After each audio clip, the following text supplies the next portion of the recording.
الحساد. احنا ولاد الجزائر خاوة في كل بلاد، يحيى ولاد بلادي ويحيى وبنات بلادي وشنانا في الحساد. احنا ولاد الجزائر خاوة في كل بلاد.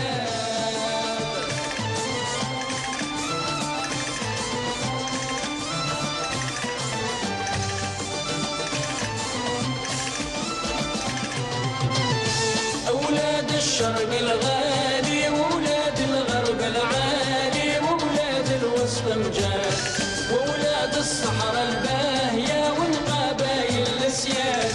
أولاد الشرق الغالي وولاد الغرب العالي وولاد الوسط مجال وولاد الصحراء الباهية والقبايل السياد.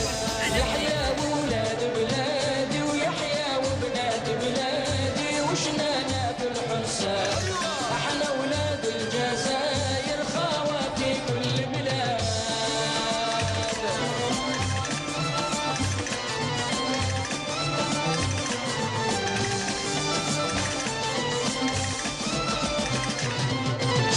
أولاد بلادي راية وبنات بلادي غاية والسر عليهم زاد. مثل الغزلان شرادة ما يحكمهم صياد. أولاد بلادي راية وبنات بلادي غاية والسر عليهم زاد. مثل الغزلان شرادة ما يحكمهم صياد. يحيى وولاد بلادي ويحيى وبنات بلادي وشنانا في الحساد. احنا ولاد الجزائر خاوة في كل بلاد.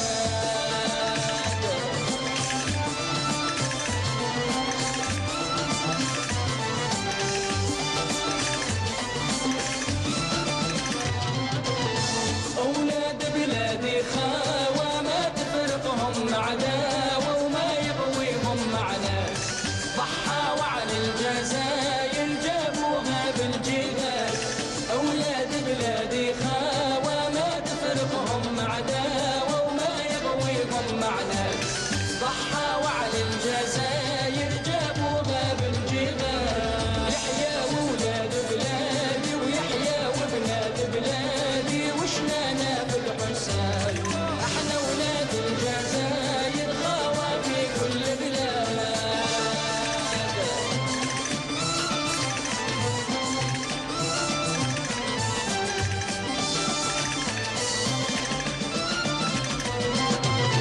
هادو ولاد الجزائر ما تلقى فيهم حاير. البنات مع الاولاد نطلب ربي ينجيهم من عينين الحساد.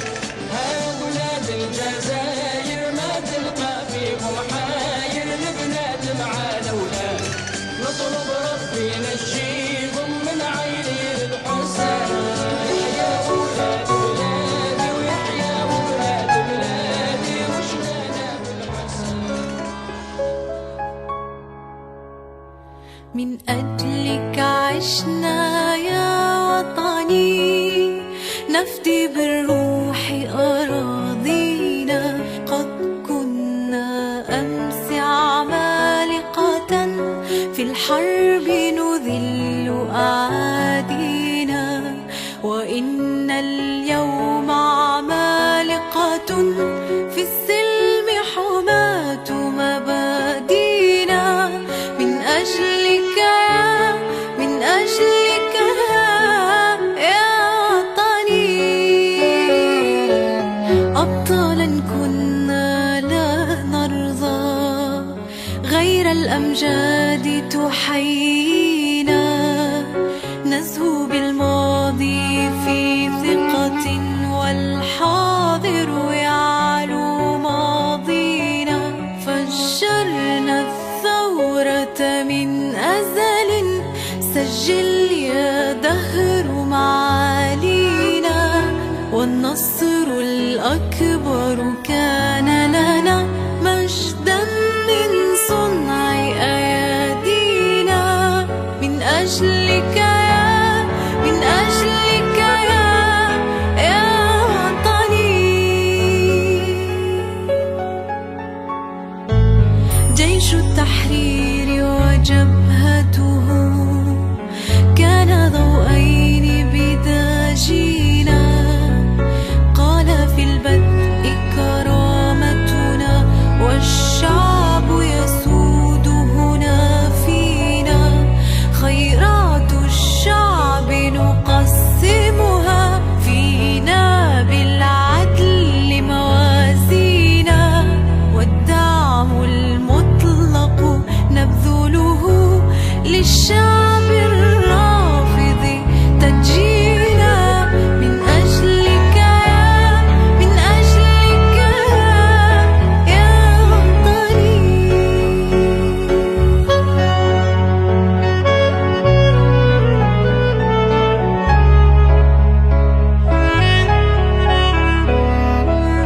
يا سائل عرب ملتنا دين الإسلام يؤاخينا. هامة المجد مرابعنا والله الحافظ يحمينا. يا سائل عرب ملتنا دين الإسلام يؤاخينا. هامات المجد مرابعنا الله الحافظ يحمينا. من أجلك من أجلك يا وطني.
بسم الله والصلاة والسلام على أشرف المرسلين سيدنا محمد صلى الله عليه وسلم.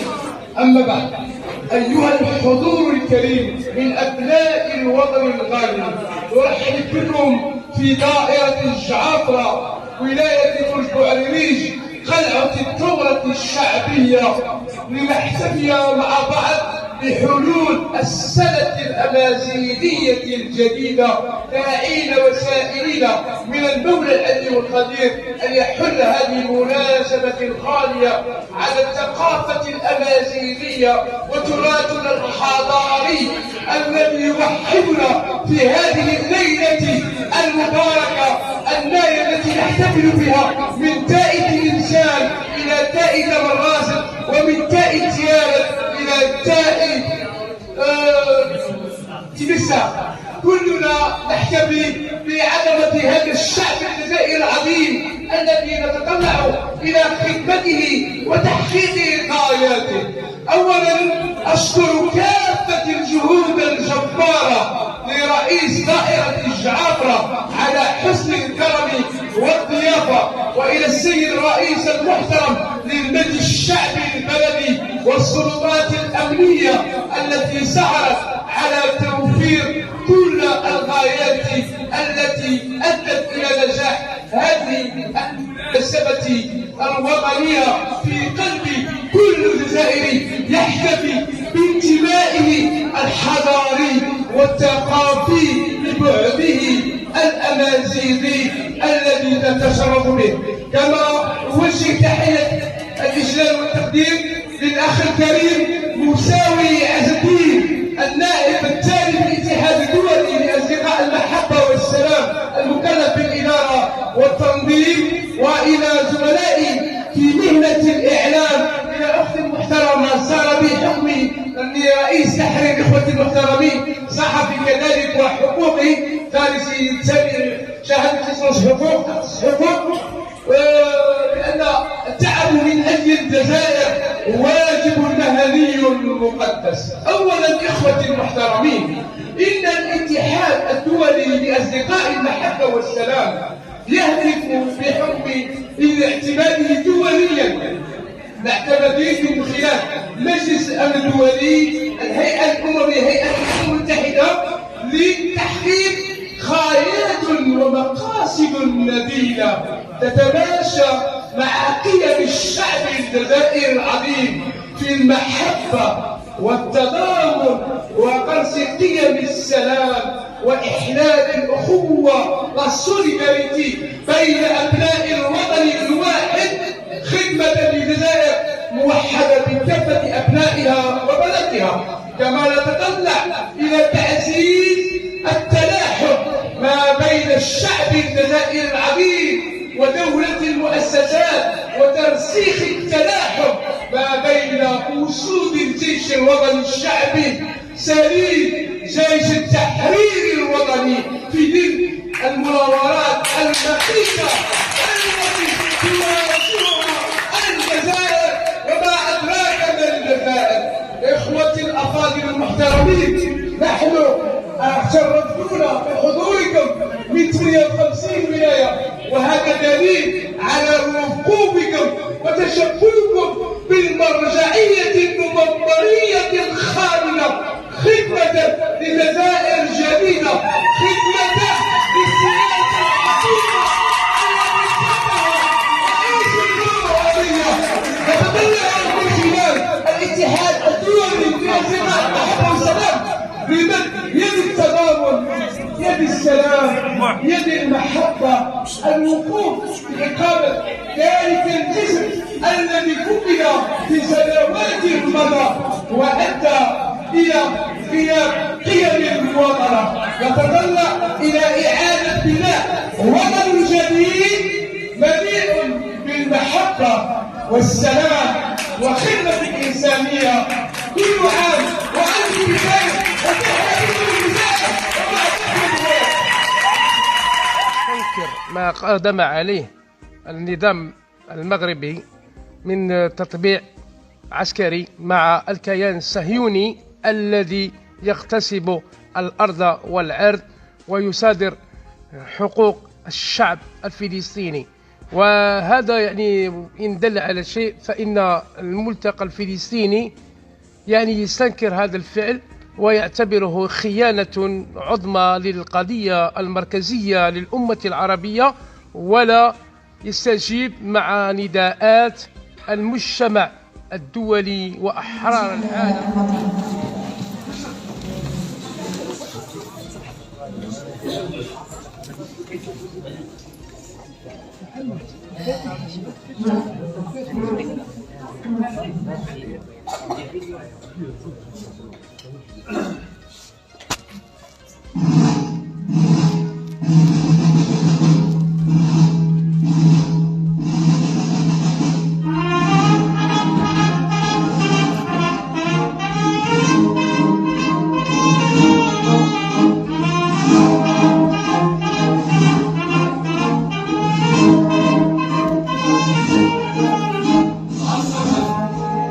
الناس لا تتحقق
بعد الاستماع للنشيد الوطني مع الاستماع لآيات من القرآن الكريم.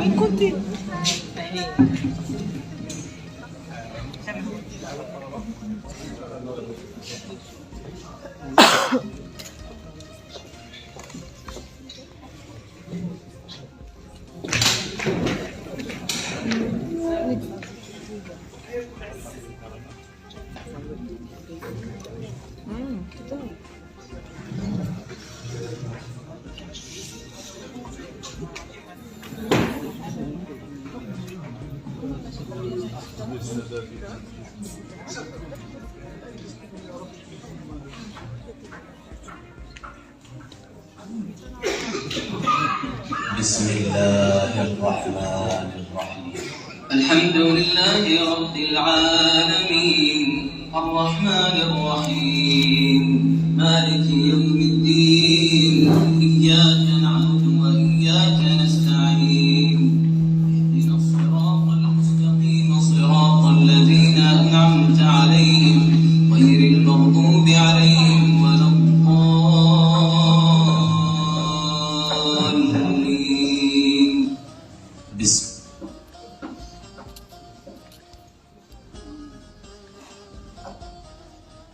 صدق الله العظيم. دقيقة صمت فمن على أرواح الشهداء.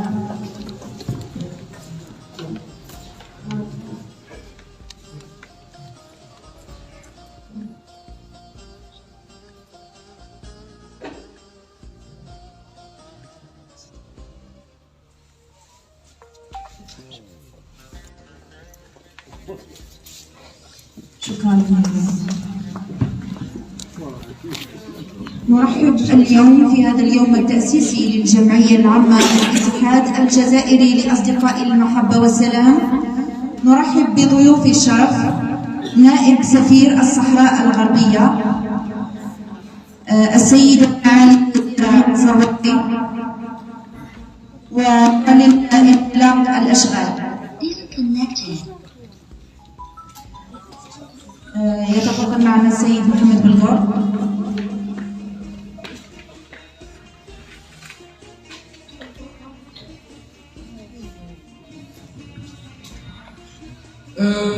يوم سعيد. تحية عطرة لإخوتي الضيوف الحاضرين من أبناء الوطن الغالي. نهنئكم بهذا المولود الجمعوي الجديد الذي جاء لأجل خدمة المصالح العليا للوطن والتمثيل وشائع المحبة والتضامن والتقرب بين الجزائريين. كما أشكر حضور كل من ضيوف الشرف نائب سعادة سفير الصحراء الغربية والأخت الكريمة السيدة فاطمة الزهراء مع الوزيرة فاطمة الزهراء زروتي وممثلين عن التحالف الوطني الجمهوري والأسرة الإعلامية ولكن تعب من أجل الجزائر واجب المقدس المهني. تفضلوا ومرحبا بكم. وأحيل الكلمة مباشرة إلى الأخت الكريمة السيدة وزارة الوطنية لتبارك لنا المسعى الناجح من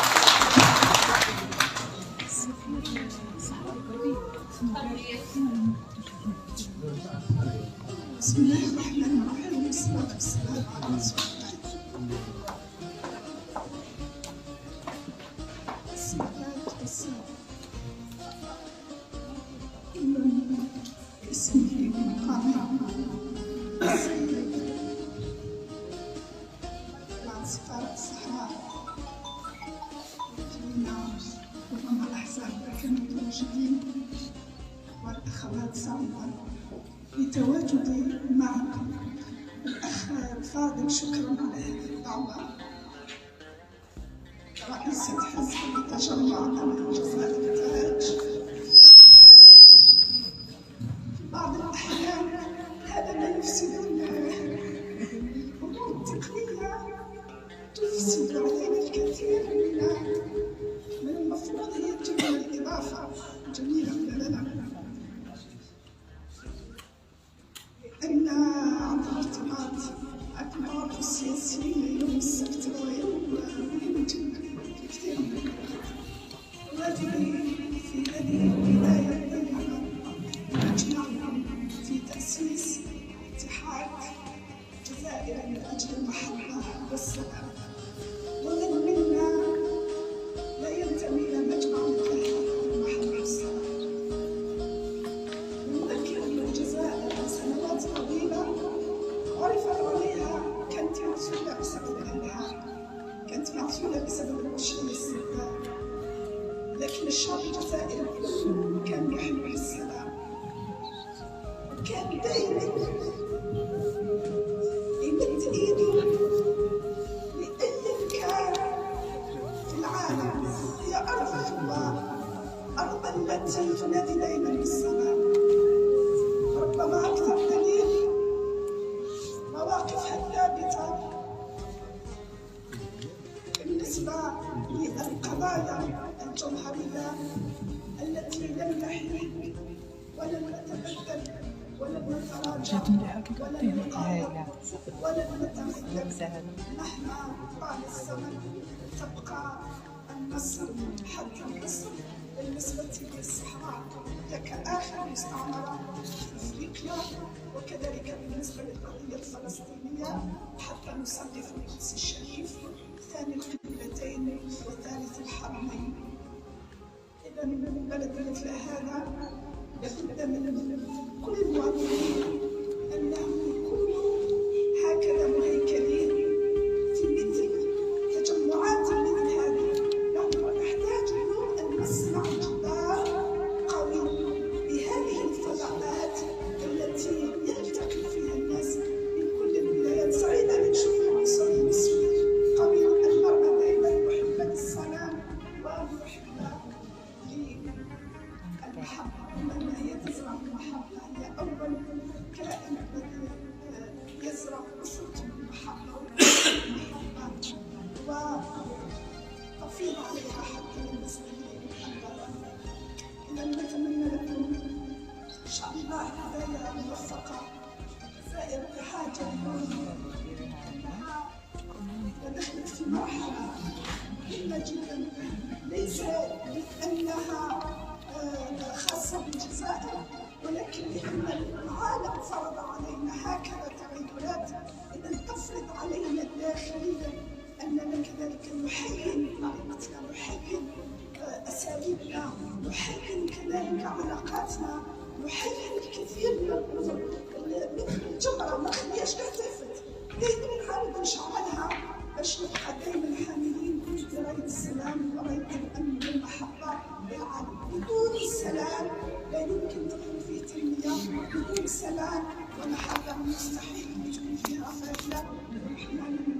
العالم يعيش في رفاهية وفي طمأنينة، تكفيه الكوارث الطبيعية، تكفيه التغيرات المناخية، تكفيه الهزات الاقتصادية، تكفيه بالنسبة للنزاعات الموجودة في كثير من دول العالم. إذا تبقى الجزائر دائما البلد الكبير، القلب الكبير لكل من يريد أن يمد يده بالسلام. الجزائر بها محاضن لكل شيء. إذا أبارك لكم، سعيدة بوجودي في هذا الانطلاق. كلنا نسعى كل من نحن كسياسيين نحتاج إلى هذا الامتداد. نحن نمثل الشعب ونقدر الشعب، والتنظيمات هي كذلك تقوي بهذا الشعب. عندما نأتي في مراحل كيف يمكن أن نخدم هذا المواطن، نخدمه بما يحتاجه المواطن، نختار الأحسن لمن يمثل. كلنا نتواجد في نفس السياق، وهذا ما يجعل ننمي في سائر الأديان ونغني فينا الانتماء ونحن في شهر الشهداء نغني فينا الاعتزاز والفخر بوطن الشهداء وكيف نحافظ على أمان الشهداء ليس فقط بقراءة الفاتحة وليس فقط باستنشاق القرآن وليس فقط بالكلمات لذوي الحقوق وإنما كيف نترجمها في كيف نحتاج هذا اليوم نحافظ عليه من خلال مواقفنا من خلال فضلنا من خلال ما نقدمه إليه واحد المصباح وسلسلة السوق ما هي ورقة الضغط الثاني من أجل الجزائر ورقة طريقة العائلة باش نجيب العائلة ورقة طريقة العمل في العزة العمل كأدنى كان ولكن يعني ورقة أخرى خاصة هذه هي الشيء اللي يعبر عن جزائرية الإنسان وتقنيته بالكثير من الاجتماعات هكذا لكن لازم نكون الالتزام قبل ما نعرف الحقوق لازم نعبر على واجباتنا وبالتالي نصنع مهنة قوية واستمرار واستدامة للوطن وللمواطن واستدامة كذلك لهيبة الأمة التي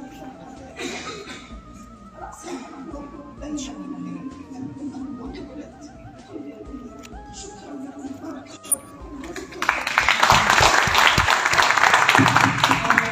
أشكرك جزيل الشكر أختي الكريمة واليد في اليد من أجل بناء الجزائر وهذا الاتحاد سوف يكون منار إشعاع يعني ورقي حضاري وفكري بمساندة الإخوة لأن الجزائر للجميع وتبدأ بسواء الجميع فبورك بجهودك أختي الكريمة والمعذرة على هذا العالم الكريم. نعيد الكلمة مباشرة إلى نائب السفير سعادة السفير الصحراء الغربية الأخ العزيز علينا عمر يعني يمثله في هذه المكان الكريم. السلام عليكم ورحمة الله. السلام عليكم ورحمة الله. صباحكم سعيد. لأهمية هذا الحدث هذا التأسيس حبيت أن أحضر بعض الخطرات لأهمية هذه الجمعية.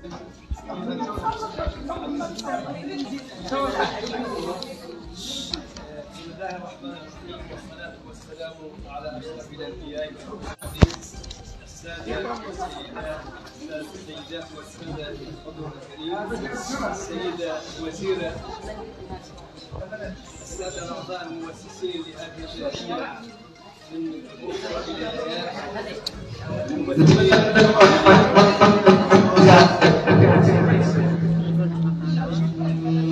الهيئات والمؤسسات الوطنية الحاضرة في الافتتاح أتقدم لكم بالشكر والتحية والسلام نيابة عن سفير الجمهورية العربية الصحراوية الديمقراطية الجزائر الذي تعذر حضوره بسبب بعض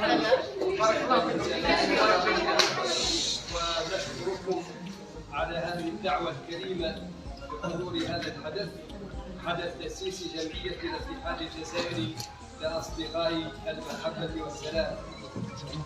هذه الجمعية التي أتمنى لها السابقين كان السكون والنجاح باعتبارها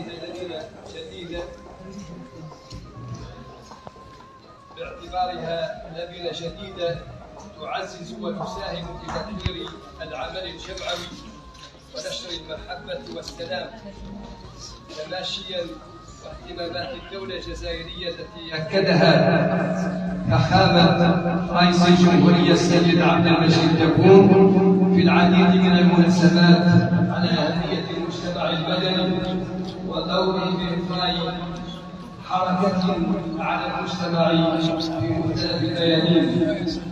جمعية المحبة والسلام تتأسس تزامنا مع الاحتفالات بذكرى اليوم الوطني الشهيد، ذكرى لها أكثر من دلالة وبعد في الكفاح والتحرير. هذه الجمعية التي تحمل في نفس الوقت اسم له روحيته، فقد عملت الجزائر شعبا ودولة على تجسيد هذه المعاني قولا وفعلا. فقد ورثت الدولة الجزائرية لدى القاسم والثاني بحكم السلام والويام والوفاء بالعهد وبالتضامن والدفاع عن حقوق الشعوب المظلومة والمضطهدة. فكانت الجزائر مملكة وقبلة لكل الثوار والأحرار في العالم. فكانت الجزائر سبابة إلى احتضان الشعب الصحراوي الذي تعرضت بلاده والصحراء الغربية لظلم وغزو واحتلال من طرف الجار المملكة المغربية التي لا زالت تواصل سياسة الاحتلال والقمع والانتهاكات والاستيطان. أصبح نظام المخزن اليوم وإسرائيل التي تعتدي وتقتل الشعب الفلسطيني وجهان لأمة واحدة. فهنيئا لجمعية الاتحاد الجزائري لأسيراء المحبة والسلام على هذا التأسيس، ونتمنى لها النجاح والتوفيق في مواصلة إطفاء النشاطات والفريق الساحة الجمعوية الجزائرية. شكرا لكم جميعا.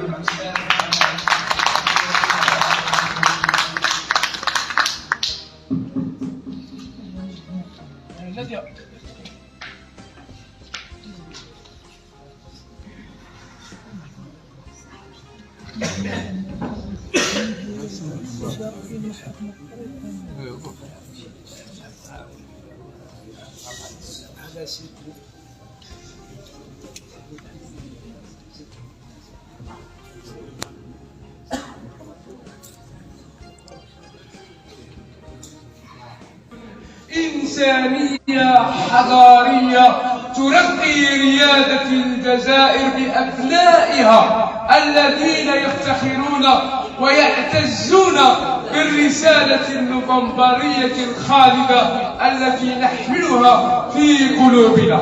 إن ميلاد الاتحاد الجزائري لأصدقاء المحبة والسلام ومن ضمن مهامه ومحاوره الأساسية وقاعدته أولا تمتين المحبة والروابط الاجتماعية والرؤي بالمصالح العليا للوطن ونمي الشمل بين أبناء الجزائر. فالجزائر اليوم بحاجة لكل أبنائها الذين شربوا من كؤوس الوطنية وآمنوا بحلم وهو خدمة شعبنا وتقديم يد العون والمساعدة. وعلى هذا الأساس فإن الاتحاد في حد ذاته هو سلام، هو تعاون، تضامن، تآزر، تكاتف شهود كافة الخيرين من القوى الحية لغاية نبيلة وأساسية، وهي أن نجعل هذا الاتحاد بنخبته العلمية المتخصصة كهيئة استشارية واستشرافية وأداة من أدوات الحوكمة الرشيدة لكل ما يسبو لتحقيق غايات أساسية، وهي رفاهية شعبنا العظيم، تقديم الخير ونيل رضا الله والتعاون على المحبة والسلام، لأن بالسلام تستقر الأوطان، بالسلام تشهد التنمية ويشهد اقتصادنا تطور كبير. كما نوجه كل جهودنا الخيرة للاستثمار في المورد البشري. نحن من دعاة سلام نكرس ثقافة حضارية إخوتي المحترمين، وهي مبنية على الاحترام الذات. لما نحترم بعضنا نصل لاحترام الضمير فتنهض تلك الذات الخيرة التي يشهد لها الشعب الجزائري العظيم، وهي التضامن والتكاتف. كما نسعى على الصعيد الدولي أن نحقق ونتمسك بالمواقف الدبلوماسية النجرة للدولة الجزائرية، ولا سيما في دعم القضايا التحررية للشعوب، ولا سيما منها قضية القضايا القضية الفلسطينية وكفاح الشعب من أجل تحرير أرض الأنبياء والمرسلين. كما نهدف إلى تحقيق كذلك التضامن مع الشعب الصحراوي الشقيق. نكرس كذلك جهود أساسية للنؤيد بالمصالح العليا للوطن، وهنا رسالة كبيرة ولا سيما في الظروف الحالية التي تشهدها جزائرنا، أن نوجه تحية الإجلال والإكبار لأسود المؤسسة العسكرية سبيل جيش التحرير الوطني التي تحرز عرين الجزائر. كما نتوجه إلى سيادة الفريق الأول سعيد شنقريحة قائد الأركان العامة للجيش الوطني الشعبي بأن الاتحاد يهدف إلى تجديد التلاحم ما بين الشعب الجزائري وما بين أصول المؤسسة العسكرية في إطار العقيدة الراسخة جيش الأمة، لأن هذا هو الأساس، تضامن تكاتف. وبكم تحيا الجزائر يا أسود السلام والمحبة.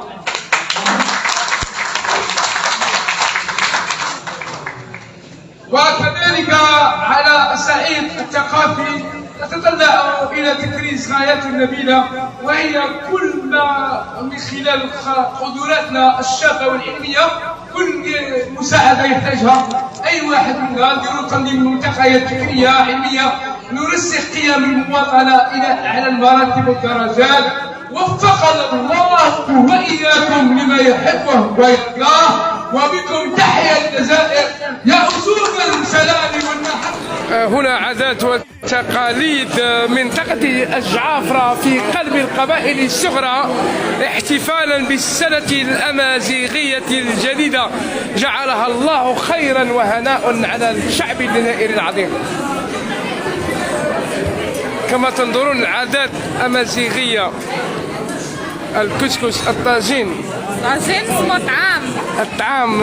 أختنا الكريمة معك في قناة بان نيوز إلكترونية، ماذا تقولين عن هذه الأكلة الشعبية التقليدية من قلب القبائل الصغرى؟ ما شاء الله ما شاء الله، الله يعطيهم الصحة يا رب. المبادرة حتى المبادرة كل العام إن شاء الله، عقب كل العام جاي إن شاء الله. إن شاء الله يا رب العالمين. موعد إن شاء الله. وعامك سعيد وكل عام وأنتم بألف خير، يدخل لكم بالصحة والعافية إن شاء الله يا رب العالمين.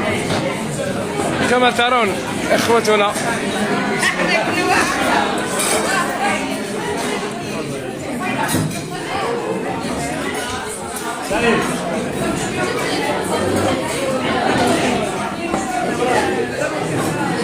أسرة الاتحاد الدولي لأصدقاء المحبة والسلام تحتفي بهذا اليوم الكريم مع الأسرة الثقافة الأمازيغية للشعب الجزائري.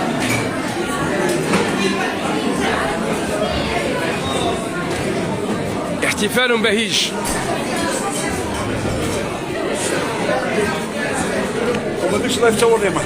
معنا غريسي كلمة أخي غريسي على المباشر، غريسي الشاهد من ولاية العامة، ممثل ولاية العامة.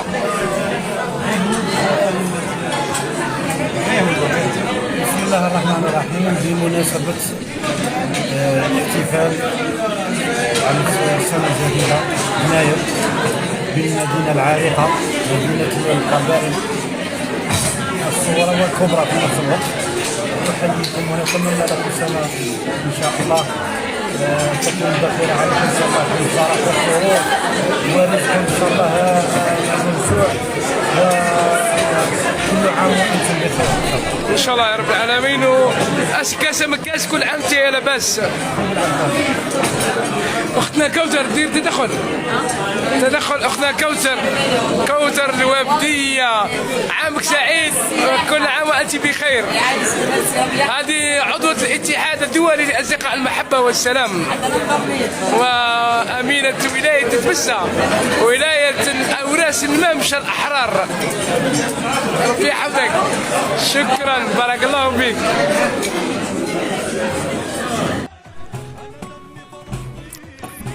بمناسبة إحياء السنة الأمازيغية الجديدة، فرقة من شباب الثقافة الأمازيغية يؤدون وصلة غنائية للفنان القدير الراحل إيدير آبا بينوبا لقناة بان نيوز الإلكترونية.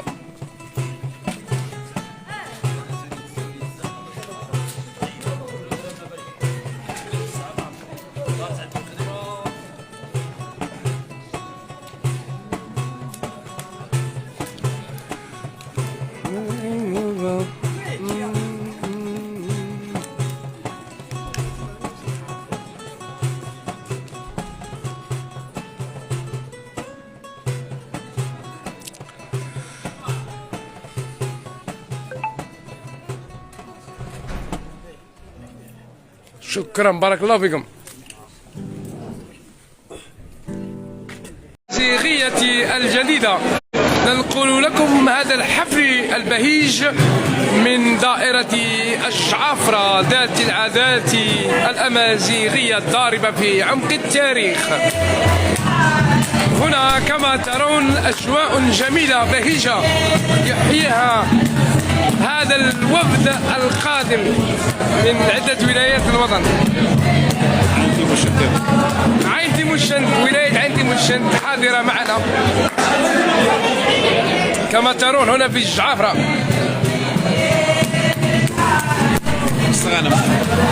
ولاية مستغانم حاضرة بمناسبة السنة الأمازيغية.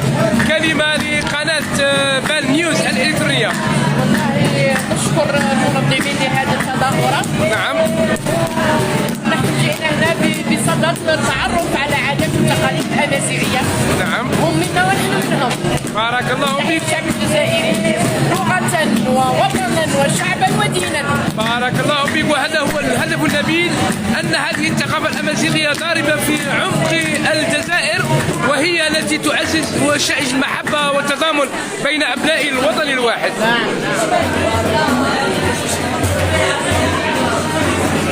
كما ترون الاحتفال بهيج هنا من قلب جعافرة، قبائل الصغرى.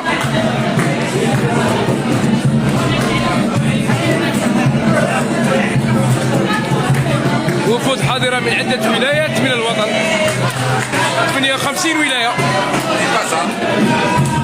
الأخت الكريمة من تيبازا في كلمة لقناة بان نيوز الإلكترونية.